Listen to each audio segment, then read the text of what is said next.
இந்த காங்கிரஸுக்குன்னு ஒரு சரித்திரம் இருக்கு, பாரம்பரியம் இருக்கு, ஒரு வரலாறு இருக்கு.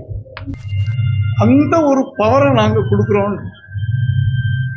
நாங்க இல்ல, விஜய் அவர்கள் கொடுக்குறேன்ற அந்த பவருக்கு நீங்க வந்தீங்கன்னா காங்கிரஸ் மறுபடியும் அந்த வரலாறு தக்க வச்சுக்கணும். ஏற்கனவே ராகுல் காந்தி எங்களுக்கு எல்லாருக்கும் பூஸ்ட் கொடுத்து வச்சிருக்காரு. எங்களுக்கு யாரும் பூஸ்ட் கொடுக்க வேணாம். கூட்டணி வேணும்னா அவங்கவுங்க இப்போ காங்கிரஸை பத்தி கேட்டீங்க.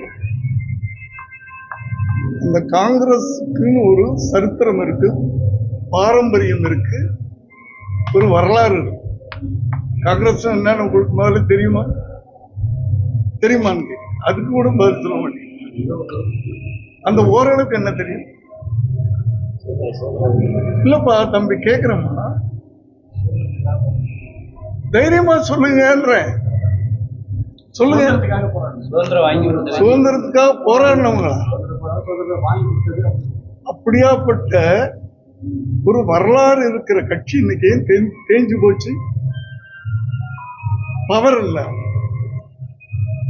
ஏதோ ஒரு கட்சிக்கு ஆதரவு கொடுத்து இதுக்கு தேஞ்சு போய்கிட்டே இருக்கிறாங்க. அந்த ஒரு பவரை நாங்க கொடுக்குறோம். நாங்க இல்ல, விஜய் அவர்கள் கொடுக்குறேன்ற அந்த பவருக்கு நீங்க வந்தீங்கன்னா காங்கிரஸ் மறுபடியும் அந்த வரலாறை தக்க வச்சுக்கணும். இந்த வாய்ப்பை அவங்க தான் பயன்படுத்தணும். புரியுதா?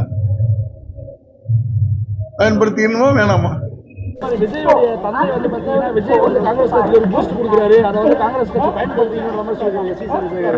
நாங்க ஏற்கனவே நல்ல பூஸ்ட்ல தான் இருக்கோம்.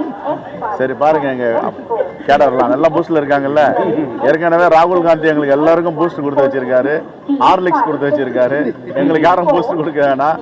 நாங்க போன்விட்டா ஹார்லிக்ஸ் எல்லாத்தையும் சாப்பிட்டுட்டு இருக்கோம். இருந்தாலும் அவர் பூஸ்ட் கொடுக்குறேன்னு சொன்னதுக்கு நன்றி.